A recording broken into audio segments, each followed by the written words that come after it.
Bonnie, it is a pleasure to be here.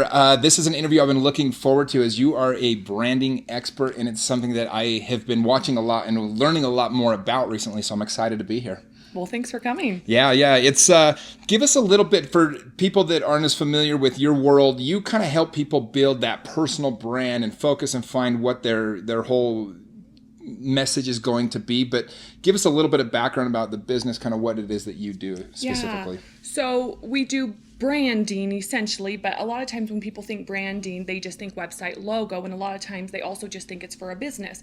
But we can actually brand ourselves. Think Tony Robbins, Oprah, Gary Vaynerchuk, and a lot of other notable figures. They all have built their personal brands. And so what I saw in the market was a gap, and I kind of jumped right in just about probably teaching people about 2 years ago. And I just jumped right in and said, hey, there's a need. Let's serve people. Let's help them build their personal brands.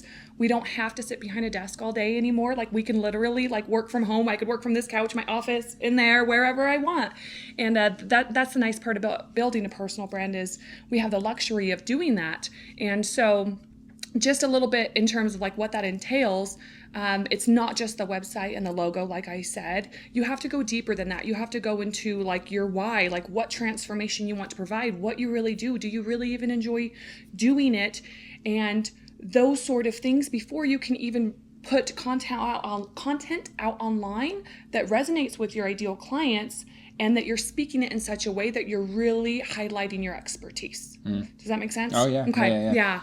Well, and it's funny because we live in a world now where everybody wants to kind of have that influence, but a lot of people just have no idea where to start. I know for me, it's I see certain people that are quote unquote influencers and other people that have no influence online but are real influencers in real life, and so there really is a huge need for what you guys are doing, and you've quickly become the expert at doing this, so it's kind of fun to, and we'll go into some more details, all that, but I want to kind of get your backstory a little bit more because it's such a unique thing that you've gone into. And how did you kind of get to this spot? Back us up. What was Caloni like as a child, and how did you end up where you are? Yeah, so childhood was rough. Childhood was really rough. We grew up poor. We grew up in a trailer. We had a tarp on the roof to keep the rain out. Didn't have any money, and I didn't really get to do any extracurricular activities, didn't really go to friends' houses. We all just did stuff at the house together as a family or with cousins and stuff like that. And so when I was 13, my dad passed away, and he was the breadwinner, even though he wasn't really a winner, bread loser, I don't know, whatever you want to call it. And so he passed away, so my mom had to go back to work, because she was a stay-at-home mom. And from there, I really didn't see my mom anymore. I really didn't have any guidance, and there were a lot of struggles, and I knew that in the future, I didn't want the life that I was raised with. I didn't want the struggle that is. I didn't want that for my family. And so did you have that self-awareness as a child? You were kind of in the moment feeling that, or do you feel like that kind of came later on? I would say that came more about 15, 16, 17. That's where I started getting that inkling, why, life doesn't have to be like this. There has to be something more. And then, so my mom remarried when I was 16. My stepdad got drunk a couple months into it, threatened, was doing some interesting things and threatened me, and I moved out. And I had a bag of clothes, I had my social security card and my driver's license, and I moved out. And then I went on to a university at 18 years old, so I moved out altogether. So I want to back up real quick, because that's a crazy childhood. I mean, that's a lot going on. So you're 16, you went and you living on your own. How did you manage, I guess? What was your day-to-day as a 16-year-old going out? Now you're on your own. Is that where you kind of learned your street hustle and how to kind of put all these things together? No, I didn't move out on my own in terms of got my own place and lived in a house. I moved in with a really good Christian family who I still love to this day. And I've known them since I was 5, and they've seen these struggles that I've gone through. They were there when my dad died and some other things happened. And so I called them the next morning after that incident with my stepdad, and I said, look, I don't know where to go. So I don't know why. No, you're totally good. Your story's amazing because I think it's so fascinating to me. Every person that has, that's doing amazing things, when we dig in, and really get to the depth of it, there's so much that leads up to that, and all these things that in the time are so hard and such a struggle. a lot of times is what shapes us into becoming, who we are. And so I just appreciate you being willing to be a little vulnerable and share it, because there's so many people that listen to this that probably think like, well, she has her life all figured out. Things have been easy for her. And there's a lot of power in knowing the struggle that gets you to where you go. Yeah. I haven't cried I don't even think I've cried on an interview because we don't go this deep into it. Anyhow, so I moved in with them. They really gave me guidance. I had my first job with them for 2 years, from 16 to almost when I was 18. And it was just, they just taught me so much. They taught me what love was, what a family life was like, what normality was like. And then, so I moved back home after the summer. They apologized, whatever, just got through the rest of school. I played a lot of sports, so that kept me really busy. So played sports, worked, and then was hardly home. And then, so 18, moved out. So I grew up in California, so I moved an hour away, but then moved back. So I went to university, went there for 4 years, got my bachelor's degree. And when I was 19, my boyfriend at the time passed away in a car accident. Oh my word. So finished that and then got married. My wonderful husband, he's not here at the moment, but got married, and then we moved to Arizona for 4 years. And that was kind of the point where it was like, something doesn't quite feel right in terms of just pursuing the life that I thought success would come by. And that was get my master's degree and work in the corporate world. So... Well, and I think a lot of people have a similar situation where you kind of have this expectation like, okay, once I get through this, life will be good. Once I get there, life will be good. And as you get older, you realize that the journey of it, I mean, it's cliche to say, but like enjoy the journey and the whole thing. But a lot of times where you think that you want to go, or where you think that your life should, the expectation of where you want to be, you get there and it's like, this isn't exactly what I wanted. And so I always try to help people kind of try to strip themselves of like a specific expectation, because that more often than not, I think your story is the norm, right? Where you're okay, once I get done with school, then I'm going to be successful. Or then I'm going to be happy. Right. Or then I'm going to be happy. Yeah. I always tell people, slow things down. Yeah. Don't overpass the part of your life that, like, I have a friend that was talking about, he just got into real estate, and he's like, dude, I just wish I was where you're at right now. And I said, honestly, the funnest part of my career was the first 2 years. Like, that was still the funnest part of the whole thing, because you're just building, and every sell is so fun. And you're like, wait, did I just sell a house? Like, there's beauty in that, And so I try to help people really get into the moment of enjoying the struggle, enjoying the part of it that maybe you thought was going to be the reward at the end. Or enjoying like just that part where you're learning so much. Yes. Sorry about that. No, it's great. So moved to Arizona, and then I was in the corporate world, but that's when I was like, okay, this doesn't really feel right. And I started getting that slightly before we moved to Arizona when I still lived in California. And something wasn't feeling right, and I still wasn't satisfied. So I started going down these entrepreneurial rabbit holes. But I was like, no, like this isn't what I'm supposed to be doing. Like I'm supposed to be like full on pursuing corporate world. Like that's my path to success. That's my path to happiness and change. So 2013, I actually started my first business, and then 2014 finished my MBA, and then 2014, 2015 started building my personal brand online, and then 2016 people were asking me how I was doing it, how I was monetizing it, and then I just started showing people, and then I started learning more and more about online marketing, about sales funnels, about building websites, about logo design, about all these different elements, and I was like, wow, like I've got to teach other people about this. Like there was no one particular person that taught me all these different things. It's just a combination of everything that I learned. So you were just studying as much as you could get your hands on. Yeah. You should, if you follow me on social media for the last, especially the last year, you will see that I'm always like my head in something trying to learn. I just have that thirst for learning. And if I'm not doing it, then I kind of feel stagnant. Well, I'm the same way. I think, if you talk about the 6 human needs that Tony Robbins always talks about, the 2 that bring you the most fulfillment once you've fulfilled the other 4 are growth and contribution. So if you're not growing, I really believe it's hard to be fulfilled. Like for me, I just got back 2 days ago. I was at a real estate seminar in California, and somebody asked me, dude, why are you still going to those things, And it's like, no, I can't tell you how much I learned, even though I'm considered by most to be the expert. If I'm not still learning and growing, then my business starts becoming stagnant as well. I'm trying to stay 6 months, ahead of everybody else. So it is true. Like there's a fulfillment that comes from just growing all the time and learning, right? Yeah. And you know what's interesting about that is, so in 2014, I was working in the corporate world. Well, no, 2013. Okay, so this is when I left the corporate world. I'm like, I'm going to do this. And I got in, like, and it was overwhelming. It was a lot of work. I spent a year and a half, and I was like, gosh, I just need a partner. I need a business partner. I need somebody to help me do this, because I just don't have it in me to do all this. And it's because I think too big. And so therefore I need like a team to really help me get to those goals. And at the time I didn't want to invest the financial resources to do that or to take that risk.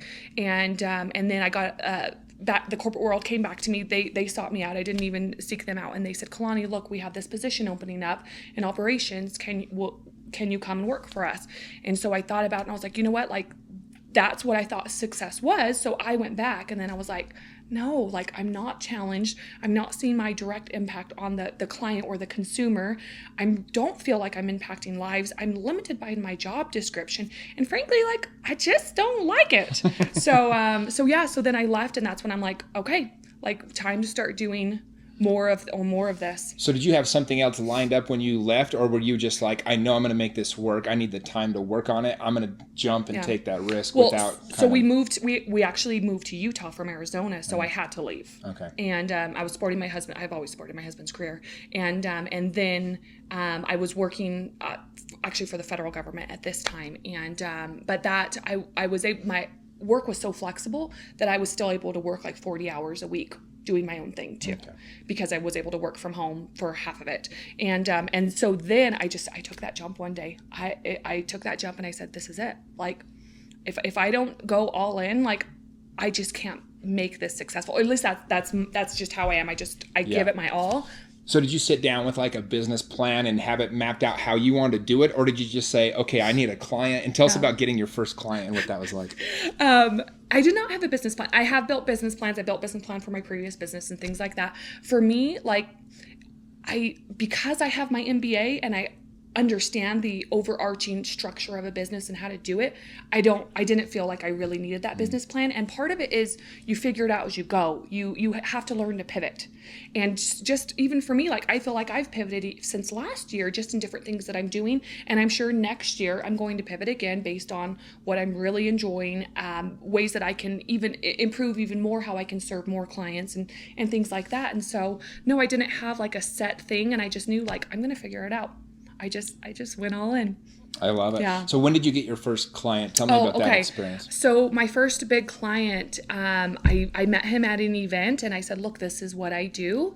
And he showed me like his business. I said, yeah, definitely. I can help you take this from where it is now and be able to scale it. And it was kind of an exciting, it was an exciting day, because it was like, this is exactly why I left the corporate world, because I can make more money, but B, like, I really get to see that direct impact on the end client.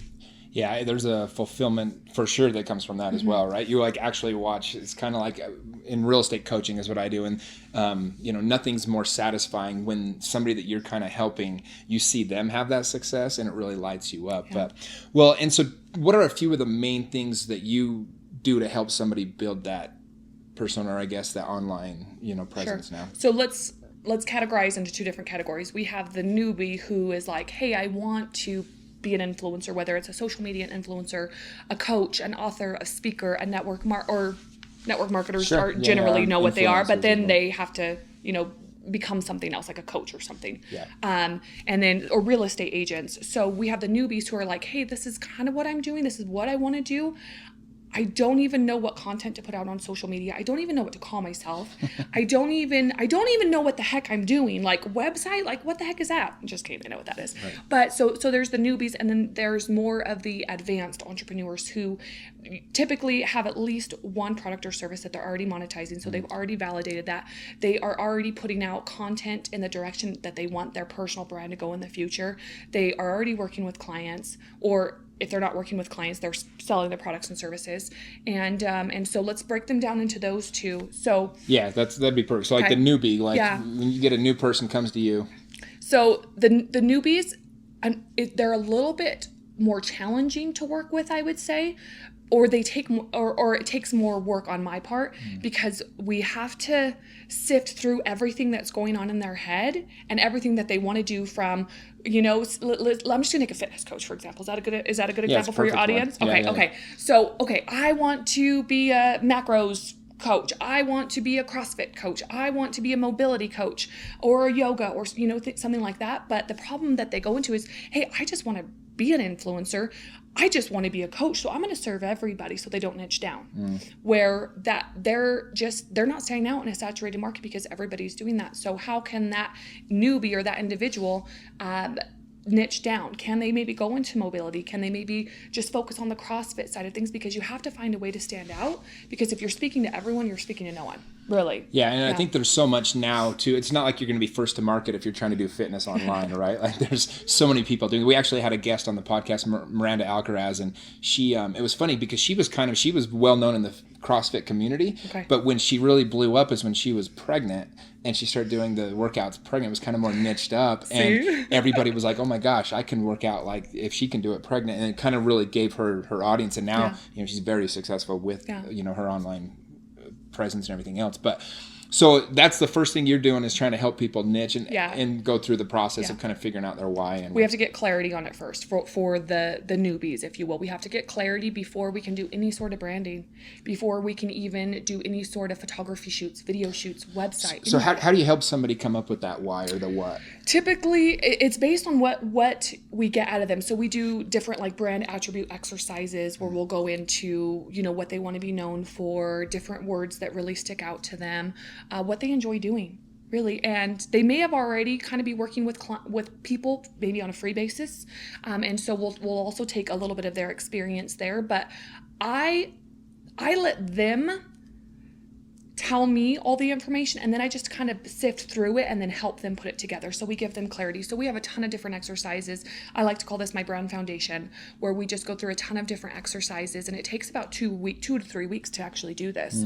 And then we just help them get the clarity on that. So a lot of it's like, what are you doing? Like, what do you want to be known for? What transformation can you provide to clients now without you having to spend a year of education to get to that point? Sure. What are you already an expert on? Kind of that kind of stuff. And so once somebody kind of comes up with that, gets a little bit more clear, how does somebody start building that branding online? Yeah, so they start putting out content on social media. So whether it's Facebook, Instagram, LinkedIn, Pinterest, Twitter, blog posting, whatever kind of content, whatever resonates with them the most, go to those platforms. Not every platform is good for every individual. So what I see is clients will be focusing on, let's just say Pinterest, but why are you focusing on Pinterest when you're doing coaching? Like, you should really be on Facebook, possibly LinkedIn, depending on what kind of coaching you're doing. Instagram too. Instagram's hard. Instagram's really hard. That's the one that everyone struggles with the most. And why is that? The algorithm. It's just the reach with Instagram is not what it was in 2016. It's so much different. It was so much easier for me to also get followers on Instagram than it is now, like present day. So what are a couple of hacks that you give people with social media specifically to build a brand? Is there a couple of things in particular that somebody listening to this right now is like just 2 or 3 nuggets you can give to them? Yeah. So one would be, I like to determine 3 pillars that your brand will be based on. Like for example, like for me, I have my business side, I have my client side, I have my expertise, I have that pillar. And then I also have a little bit about me, because you're a personal brand. People need to buy into you before they buy your products and services. So I like to tell them a little bit about me, just show some behind the scenes stuff, or me going to the gym, or whatever it is, just so they can see me. But then I also show some of my passions. So like we have backcountry airplanes, so it's been down for like 3 months, so we're doing a ton of things to it, but it's going to be back up soon. So like that, hiking, maybe camping, mountain biking, doing things with my husband, or just something that like I love that I can showcase also. So set those 3 pillars, but have one of them more as your forefront. So with your expertise, have that more at the forefront, but still let people in behind the scenes, because especially for Instagram, people don't want to just see this perfectly curated feed of just quotes and then like a desk picture and things like that. It's not personable. Like, where's the person behind it? I want to know who you are, because just because you're posting this product or service for us to buy, I'm not going to buy it because I don't know you, and I don't know that you're an expert in it. So you have to really demonstrate that. I love that. What about like, do you recommend people still use Facebook for their business and personal side? Is that because Facebook's changed so much over the last couple of years? What do you like? How do you help people brand through Facebook? So especially in the coaching industry, well, actually speaking, network marketers, real estate agents, personal Facebook page is amazing. It is amazing.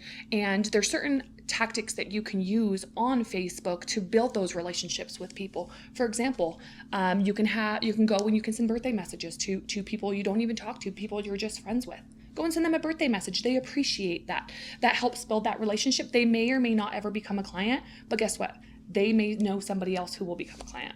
So it's important to build those relationships with people. So personal Facebook page is great. Business, you're going to have to spend money. You're going to have to promote your post. You're going to have to, really promote your post. You have to pay to play. So if you're not willing to spend, say, at least a couple $100s a month, maybe even up to multiple thousands of dollars a month, your Facebook business page isn't going to be seen. I mean, look at Jay Shetty, look at Grant Cardone, look at Lewis Howes. Like, they're promoting their posts. There's a reason. I was actually just thinking about Jay Shetty's content today because do you know who he is? Yeah. Okay, he's done tremendously well on Facebook, and I'm like, I bet you anything he's promoting those posts, because he's getting so much reach on them. Organically, you're not going to get that, but you have to pay to play. So I think Facebook is still great. It's going to be interesting to see, because as you like the stocks dropped, and then it's apparently after the user time had gone down, and so it'll be interesting to see like where are they next year. And I think that Instagram, because it's people can't conquer that platform yet. I think that there's so much thirst for it, because we all want what we can't have. And so a lot of people want to be Instagram famous, but it's like, you really have to do something at this point in the game to stand out, because it's so saturated on there now. And so you just have to do something. No, I think those are all very good points. What about YouTube? What do you recommend to people? Should everybody be making videos if they're trying to brand themselves, or is that more niched to people that are good in front of a camera? Videos are great. Videos are the way to really get that know, like, and trust with people, just like I'm sure that this really helps with that. But it doesn't even have to be on YouTube. You can post it natively to Facebook. You can just post it to your personal Facebook page. I do that. You can post it on your business page and then promote it. You can post it on Instagram. You can cut it up and even put it on Instagram Story, Instagram TV. I mean, YouTube is great too. YouTube's another saturated market. So how are you going to stand out in that market? You really have to make sure your content is different, or your content has to do one of three things. Okay. It has to educate, it has to entertain, and then it has to motivate. I would argue it almost has to do all three, right? Like to really be more relevant than what else is there. Because like you said, I think there's 9 million new videos hit YouTube a day or something crazy. Like that, right? I was researching that, and I was like, wow, that's a lot of people's videos that are not being watched very much. Yeah. Well, so I think that's a lot of really good, helpful information for the person that's just getting started. And I think ultimately they should probably reach out to somebody like you that is a branding expert, because it is so hard. Everybody wants to do it on their own, but most people just have such a hard time getting traction, right? With the person's a little more experienced, is there some different types of things that you're doing with them and that you're teaching them? And can you kind of dig into that a little? So with the more experience, this is where we can really get into more of the visual side of the branding too. First, we make sure all the verbal and the foundational work is done, and then we can really get into the visual side, like the website, to really make sure that it resonates with who they are and what they want to project out into the world. And then that's where you can also create more products and services. So once you already have one that's proven, it's validated, you're making money from it, you can then create others. So let's just say that product is $300. Well, why not create a product that's maybe $20, $19, $17, something like that? And so that the people who aren't ready to buy your $300 product may be willing to spend $20 just to get that feel for what you're all about. But then what about for those clients who purchased the $300 product? What if they want more from you? Can you create a product or a service that's a couple $1,000s? So then, do you see the ladder? It's called Russell Brunson called it a value ladder. And so you're basically funneling customers through the journey, but you're also providing them valuable information every step of the way. So it's not like you're funneling them through, you're getting all this money. No, you're providing value. You're helping them. So whether it's a lower price point, lower value product or service, mid-level or higher price, higher value, those are strategies that you can use as an advanced let's say we'll say advanced entrepreneur. So that's one of the things too. We also work on some more social media content. So let's just say they're on Instagram and Facebook. We take a look at those strategies. Can we start? Can the entrepreneur start creating more content that we can then boost on Facebook? Same thing on Instagram. But should the entrepreneur consider other platforms? Now that they already have those two down, they have a couple people on their team, or at least they have go-to people whom they're outsourcing to.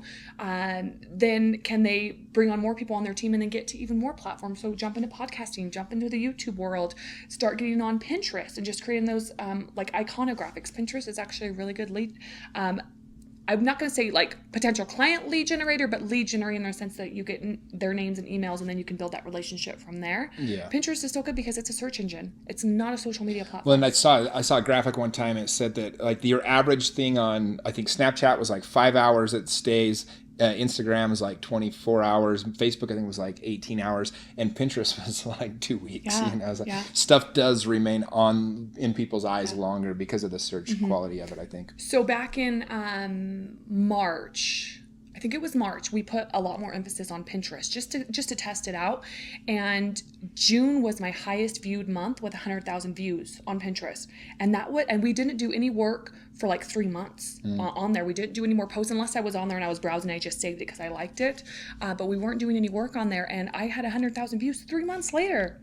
So that's kind of awesome, especially like when you put your content on there and then people can go find you, whether it's, you know, they go to your Facebook page, your Instagram page, your YouTube, your website, wherever it is. It's Pinterest is still a good lead generator. Yeah, well, and I think that the important thing, and especially as people are trying to grow it and learn what works for them, you kind of got to figure out, like, you know, try them all and figure out where your audience is, because depending upon your message, your audience is going to hang out in a different place. Yes. Well, so I mean, as you've been building all this, you start doing seminars now, and also how difficult was that to throw your first seminar? Was that something that came naturally, or was that something that scared you to death? So the LinkedIn Local wasn't a seminar. The LinkedIn Local is that's the event I hosted back in June, and they're in 350 cities around the world. Salt Lake didn't have one, so I applied. I was accepted, and so I threw the first LinkedIn Local here in Salt Lake, and then I haven't launched it yet just because I worked crazy hours in May and June, and I just did not want to do that in July and August, even though I still work, 40, 50 hours. Sure. I just didn't want to work 70. That was rough. So anyhow, I haven't launched my seminars here. So those will be personal branding workshops where literally I'm bringing people in, I'm teaching them things from the foundation of branding, getting clarity on their messaging, maybe go-to resources that they can go to for inexpensive ways to build the visual side of their brand, because a lot of people don't want to fork over, $10,000, $15,000 for a website. And then we'll also focus more on some of the advanced strategies too. So I haven't started throwing those yet. Got it. Okay. I saw them on the website, and I knew you did an event because I was invited to that LinkedIn one. But okay, very cool. Well, so backing up a little bit again, I mean, you have all these different things going on. You've got your family life, and you've really put a focus on creating a life better for your kids than the ones that you had growing up, right? So do you naturally attract, or are you interested in working with a lot of people that come from a similar background? And what do you recommend to people that maybe they just don't have as much hope for, like, maybe they don't have as many advantages in life? What kind of things did you do as a young kid to help you grind through maybe some disadvantages that you were born into? Because I think too many people put excuses on their life, right? Like, I can't do this because, but then you look at, your story, and you overcame all that, and it was probably a driving force for it. So how do you help people in those same situations? What advice do you give for them? Well, first the individual has to look at, is their thirst for change greater than their thirst for staying the same? Because if it is, then they can do it. If it's reverse, if their thirst for change is, say, here, and their thirst for to remain the same is higher, they're not going to have it in them to make that change. But let's go back to the first one that I spoke about. So I went through so many struggles that I knew that I had to make a change. I didn't know what it was. I had no idea what it was, but I knew something had to change. So when I was 17, I got a job at a really, really nice restaurant. It's like a 4.5-star restaurant in California, and the tuxedos and everything. So I was making quite a bit of money as a college student. I think the most I made one year was like $60-something thousand. Wow. And I was a full-time college student. I traveled an hour one way to school, but my thirst for change was greater. And so I just did whatever it took. Did I go to parties? No. I think maybe I went to like one house party. Did I go to the beach on the weekends because we lived, 3 hours from the beach? No, not really. Did I go do all these things that people were doing? No, because I worked typically Thursday, Friday, Saturday, Sunday nights. And so I never had time to go do the college life. And frankly, that's not what I wanted. I didn't want the partying life. I wanted a life of change. And I knew that the only way that I could make that change was through myself and my actions. And so really that's what I did. And so if for the people who say have a similar background or they're just not sure how to move forward, like you really have to look at like, do you really want this? Because no one else is going to provide this to you. Someone's not going to walk into your house one day with a silver platter that says success on it and here you go. I wish it was that easy, right. And so they have to make that decision for themselves and know that they have to work for it, but nobody's going to do it for them, so they need to do it for themselves. That's great advice. What about adults maybe that are kind of find themselves in a rut in life, or they're in a situation where they're not living the life they dreamed of, right? And they are feeling like, okay, my desire for change is above my desire for staying the same, but maybe don't know where to start. Any idea or recommendation for people in that situation? And so I even do this like on days where maybe I don't feel as like I have as much motivation, or maybe weeks where I don't feel as much motivation, is I seek out motivational content. It just is what lights me up. So whether that's a podcast, like Tom Bilyeu has a really good podcast. Have you heard Impact Theory? Yeah. Ed Milet. He's also another good one. I really like him too. And I will just listen to podcasts a lot because I'm like driving or something, or I'll read a book, or I'll watch some YouTube motivational videos. Except of all of those, my podcasting is my go-to. And I would say in terms of really like just giving you that extra pump, that Impact Theory podcast. I love Impact Theory, and I love, James Lawrence was on it. He was on our podcast as well. That's when I first discovered it, because I was researching James's story. And so it was very, I caught his podcast on that one.